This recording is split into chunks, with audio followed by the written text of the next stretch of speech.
irmão esses dias, ele perguntou e ele colocou como que é fácil nós como cristãos esquecermos, deixar passar aquilo que nós chamamos de palavra de Deus. E ele dizia para mim: Lucas, como que é fácil você viver uma vida e daqui a pouco esquecer aquelas palavras? Aí eu até falei: não, realmente, às vezes nós esquecemos a revelação da letra. Aí ele olhou e falou: não, a letra mesmo em si. Muitas das vezes nós estamos vivendo de tal forma que a letra em si, da palavra de Deus, ela foge da nossa mente.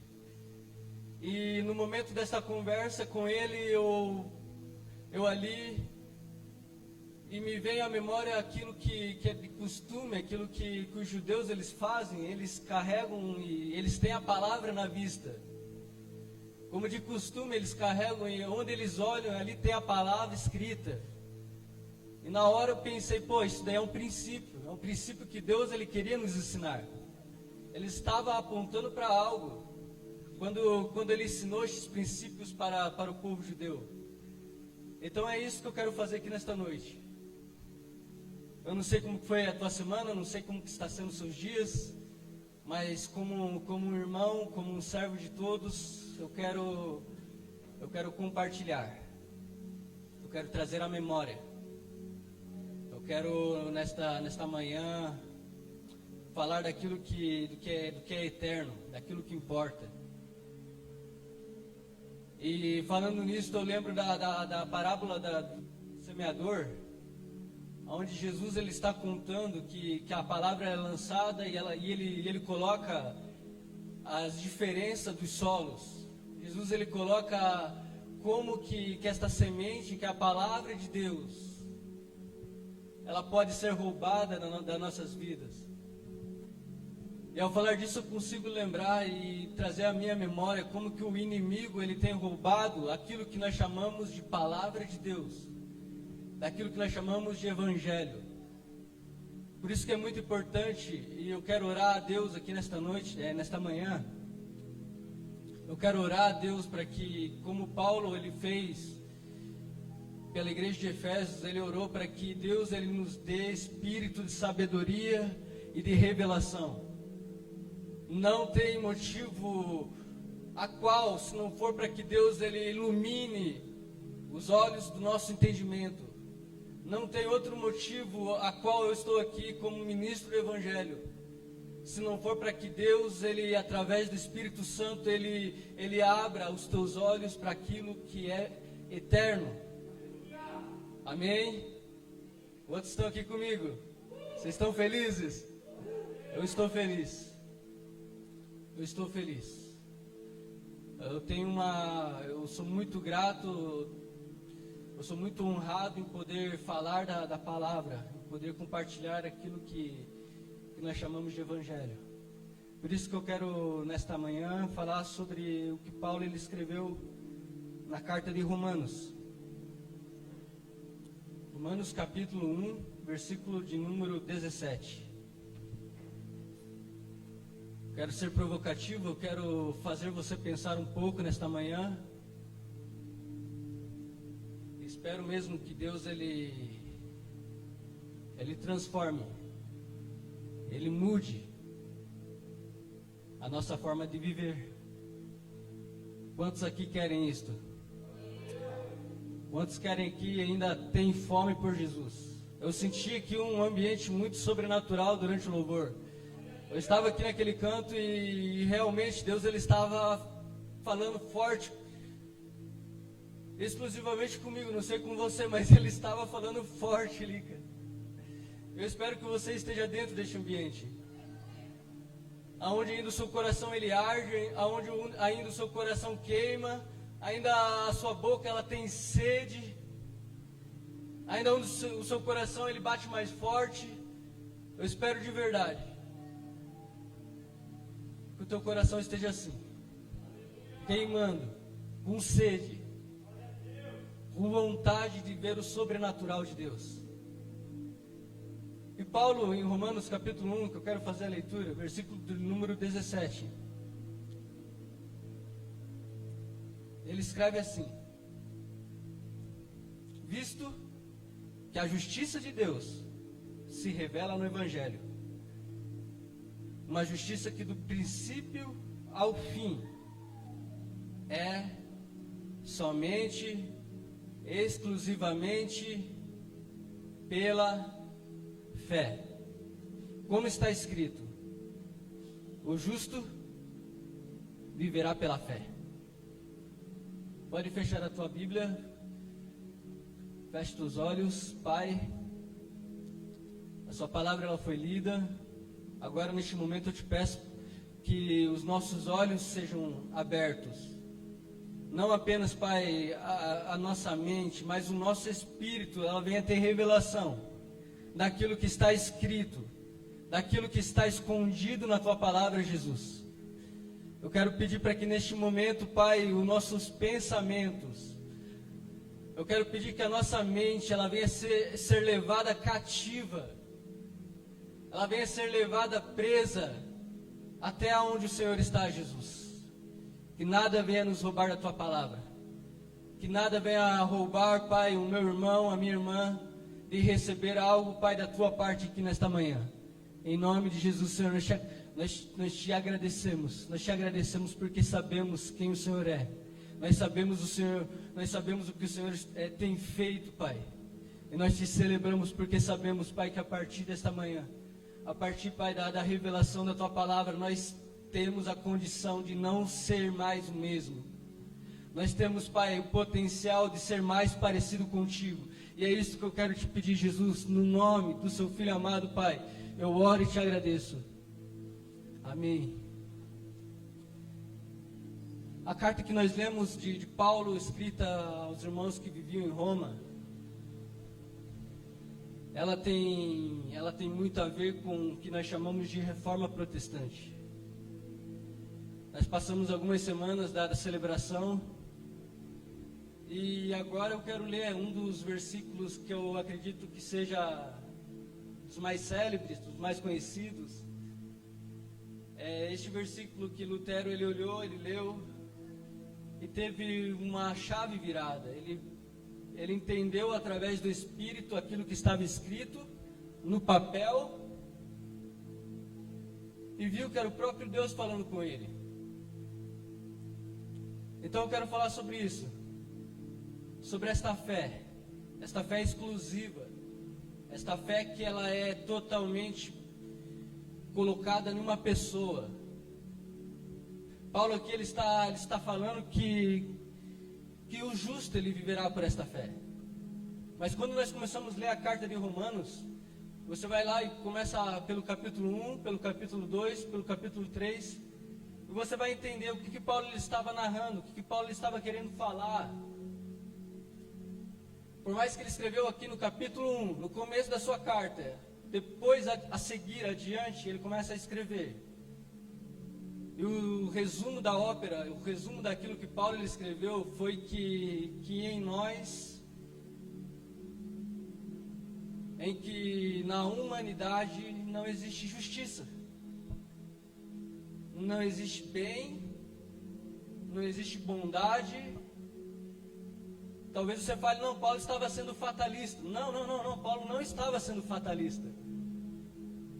Paulo estava apenas ressaltando, colocando no seu devido lugar aquilo que nós chamamos de justiça de Deus.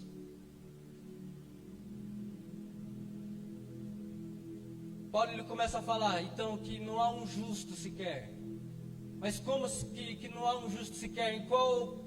O que Paulo estava querendo falar sobre isso?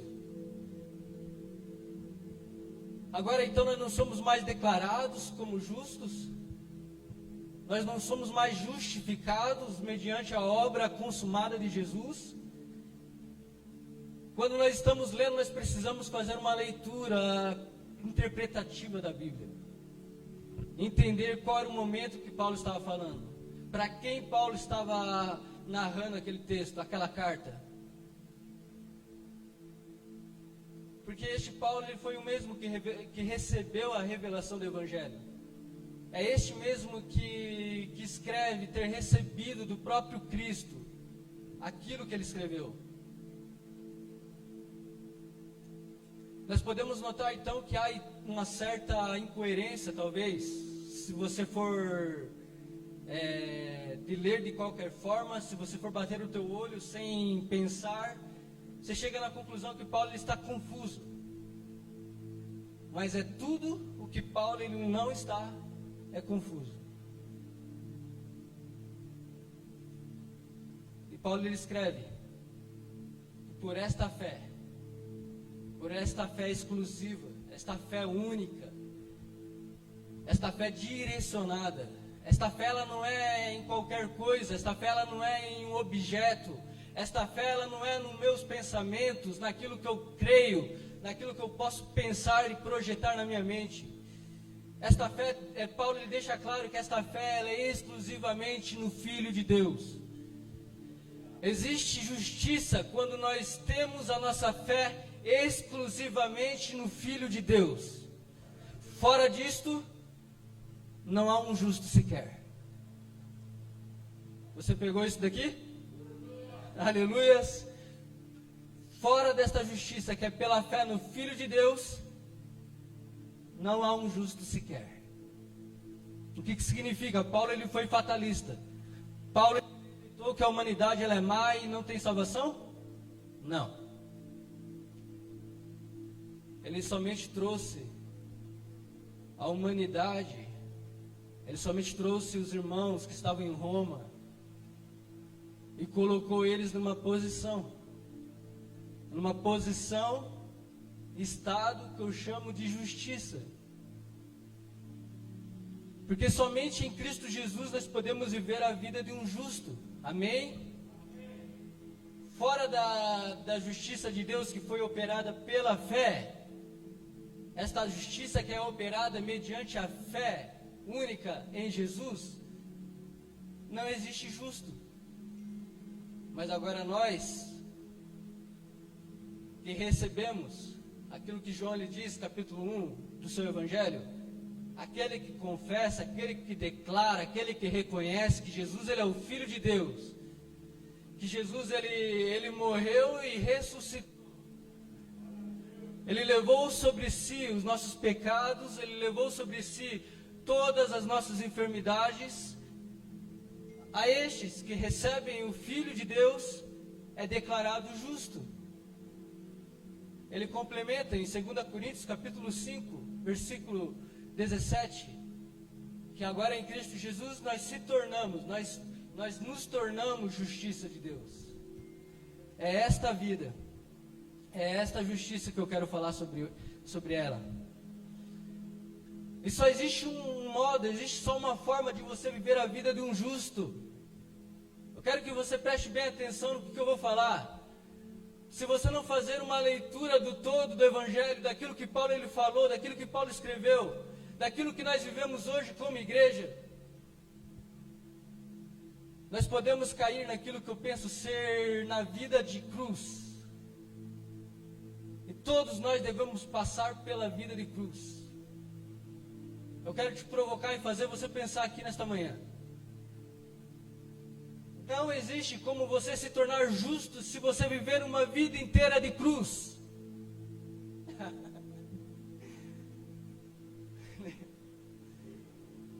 Não existe como.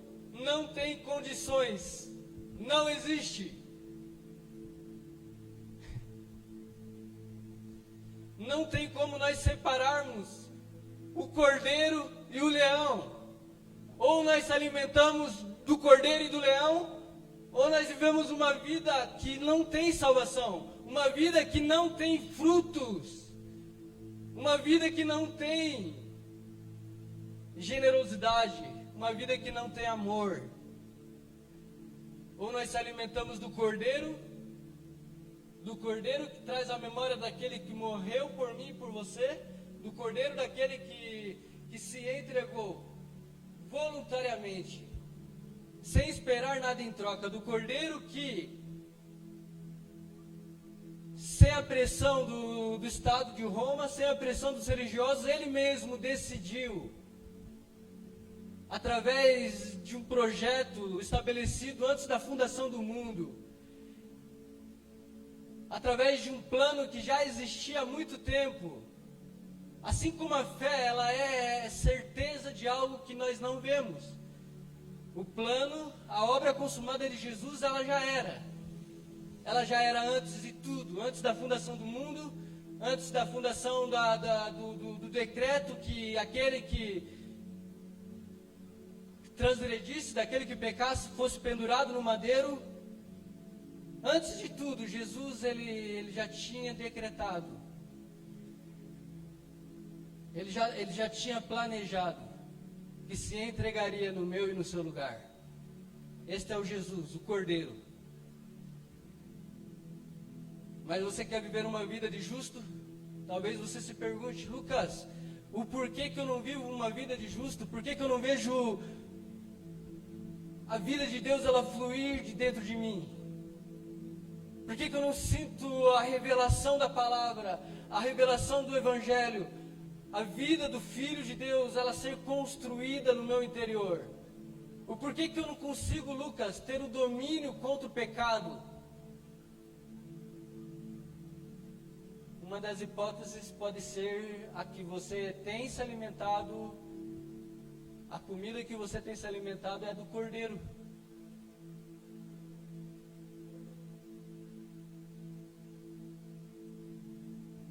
Mas o mesmo Cordeiro que se entregou, ele é o leão. Ele é o leão da tribo de Judá. O leão, ele tem trono. O leão, ele governa. O leão, ele libera decretos. É esta vida que se passa pelo Cordeiro e chega até o leão. Somente desta forma, eu e você, com esta fé corrigida, com esta fé calibrada, com esta fé única e exclusiva no Filho de Deus, sendo como aquele que morreu, mas também ressuscitou, foi ressuscitado ao terceiro dia. Este Deus que está vivo, esse Cristo que está no trono ao lado direito do Pai, somente através desta fé que eu e você podemos ser, nós podemos ter o presente, a dádiva que Paulo ele fala em Romanos capítulo 5. Você está aqui ainda? Romanos capítulo 5. Justificados, pois, mediante a fé temos paz com Deus, por meio de nosso Senhor Jesus Cristo. O Cordeiro que morreu, ele morreu voluntariamente. Ele se deu, mas agora o Cristo que ressuscitou, ele é Senhor.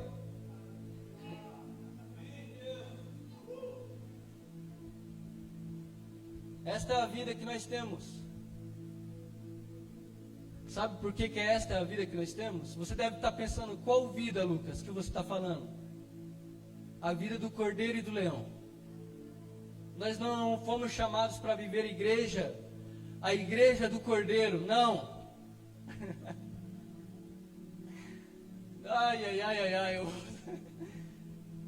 Nós não podemos mais dualizar o Evangelho. Nós não podemos separar aquilo que Deus ele nunca separou, aquilo que a religião separou. Nós não podemos admitir mais.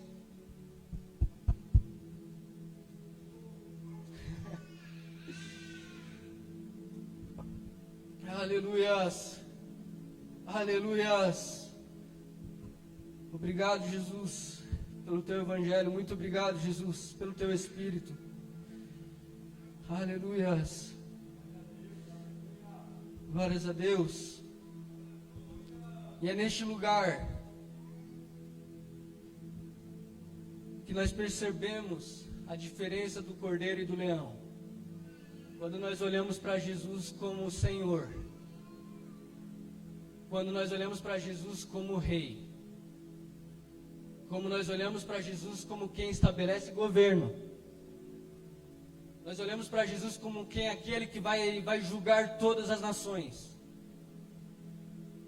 Este é o tipo de vida que nós iremos viver. Esse é o tipo de vida que nós temos para viver. O potencial já está dentro de nós. A religião, ela diz que não existe esse potencial. Que não existe como.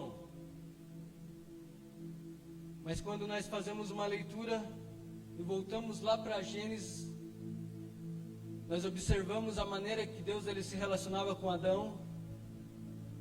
E quando nós olhamos o começo, nós podemos ter uma ideia do plano, nós podemos ter uma ideia da vontade, nós podemos ter uma ideia daquilo que Deus ele pensou.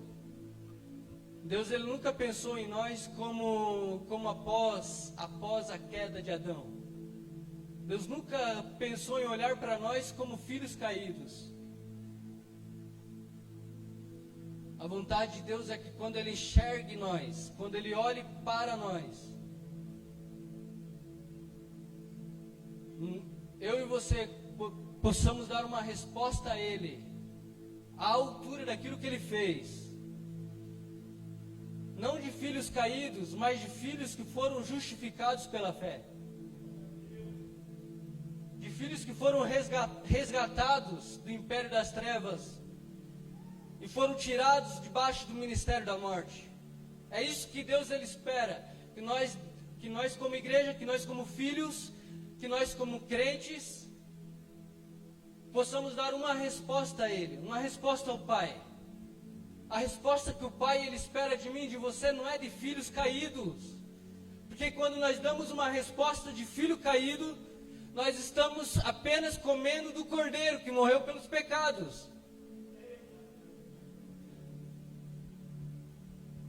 Quando nós se colocamos diante de Deus como filhos caídos, nós não estamos usufruindo, nós não estamos adquirindo aquilo que Ele deu por nós, aquilo que Ele deu para nós como herança.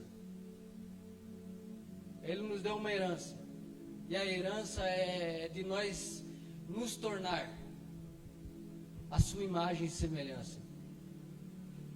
Esta é a herança que Ele tem para mim e para você.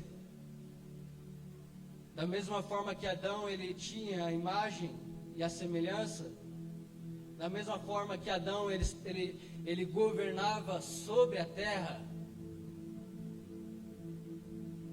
é o que Deus ele tem para mim e para você. Como que nós temos vivido os nossos dias? Como aquele que estabelece governo, daquele que libera decretos, daquele que anda pelos olhos da fé?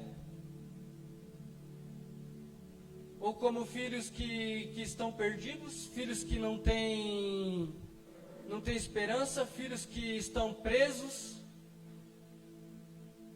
filhos que ainda se enxergam como escravos, filhos que ainda não enxergam a liberdade que o Pai lhe deu? Como que nós estamos vivendo os nossos dias? As pessoas têm decretado a forma em que nós devemos se comportar, as pessoas têm decretado a maneira que nós devemos sentir, a maneira que nós devemos tratar. Quem tem falado na minha e na sua vida? Será que ainda é a serpente, o inimigo, o adversário, ele que tem falado sobre a minha história, sobre a sua história? Ou é o Filho, é o Cristo,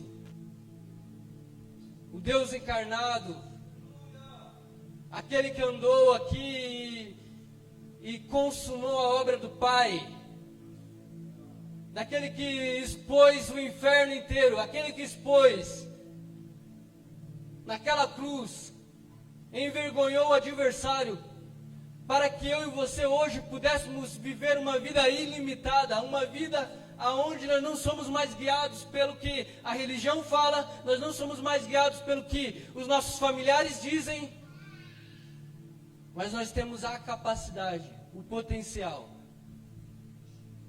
de sermos guiados pelo próprio Deus. Você pode repetir isso comigo? Eu tenho a capacidade, o potencial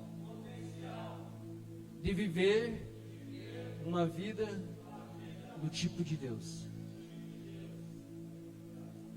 Você crê nisso? Aleluia! Glórias a Deus! É esta vida. É esse tipo de vida que Paulo ele fala. A vida do justo. Quando você pensar em justiça, eu quero caminhar para o fim e compartilhar isso com você. Tudo aquilo que nós falamos como justiça, da justiça de Deus, daquele que tomou o nosso lugar, aquele que foi penalizado, aquele que foi condenado, recebeu o juízo naquela cruz. Quantos estavam aqui? Eu disse dias atrás, eu quero repetir para reafirmar.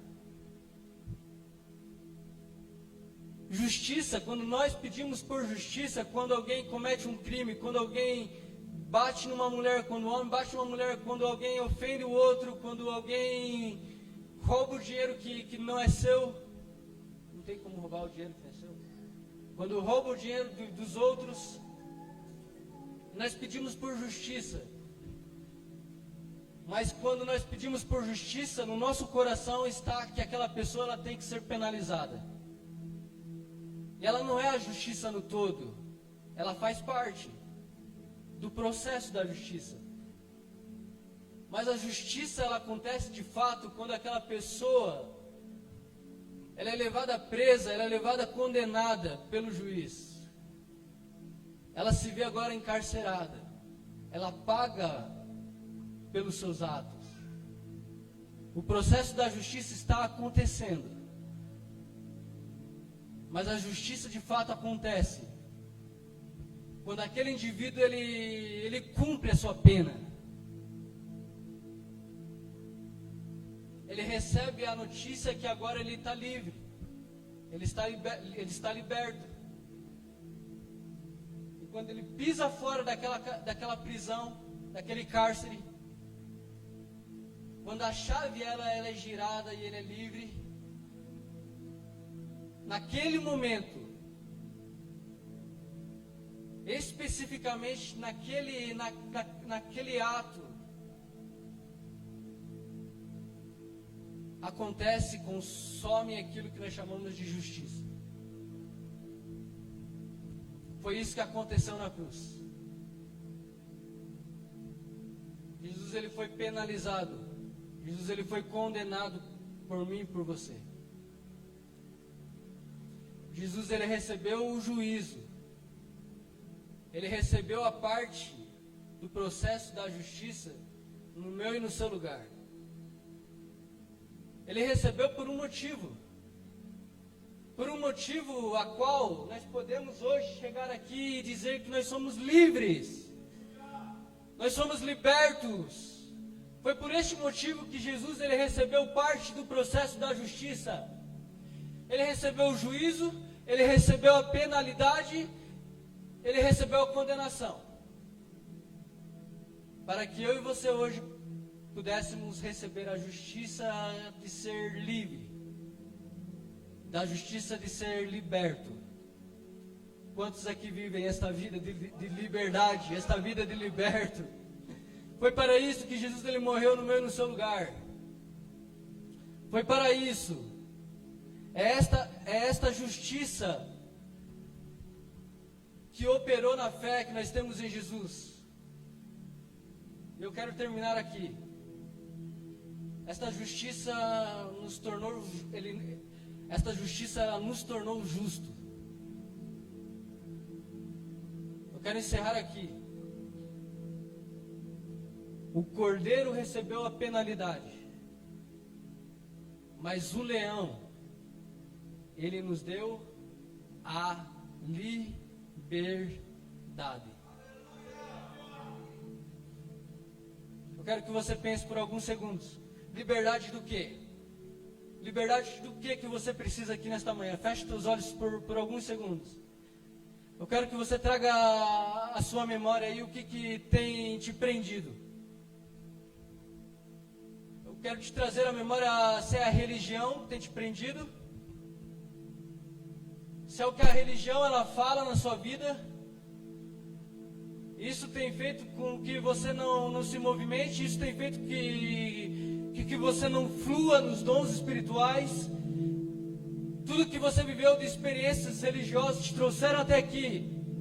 E estas coisas têm te prendido num lugar onde você não consegue ser destravado, você não consegue falar em línguas, você não consegue ter discernimento espiritual. Eu não sei o que tem te prendido nesses dias. Eu tenho uma mensagem. E essa mensagem ela não é minha. Ela é do Cristo que morreu por todos nós. Eu não sei o que tem te prendido, se o que tem te prendido é os vícios, se é a pornografia, se é o adultério, se é a mentira. Mas a mensagem que eu tenho aqui, eu quero trazer para você neste momento.